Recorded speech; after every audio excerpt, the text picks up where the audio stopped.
E aí galera, beleza? Hoje a gente vai fazer aqui nosso tutorial sobre segmentação. Muita gente perguntando como que faz para retirar o fundo. E é bem simples até, então eu vou estar mostrando para vocês hoje como fazer. Primeiramente você vai aqui em câmera e vai adicionar aqui a sua extração de textura e o segmentation. Em sequência você vai vir aqui e vai criar o seu retângulo. Depois de criado você vai vir aqui em size. Você vai clicar aqui para poder estender. Pronto.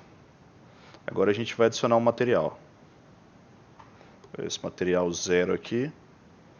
Você vai vir aqui na textura e vai colocar a textura da sua câmera.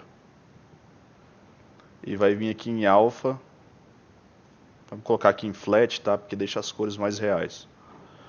Aqui em alpha você vai selecionar aqui sua segmentação. Vocês podem ver que já está funcionando.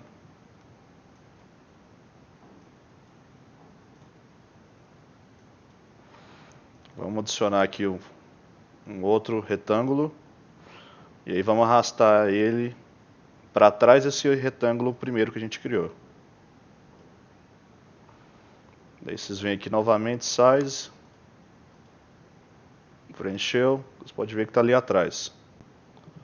Se quiser adicionar uma imagem, você vai pegar qualquer imagem que você baixou, no caso eu já deixei uma baixada aqui.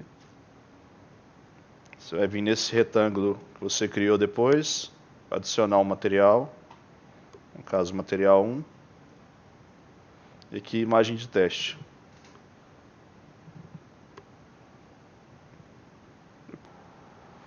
Bom galera, não esquece de deixar seu like aí, se inscrever no canal, deixar suas dúvidas nos comentários.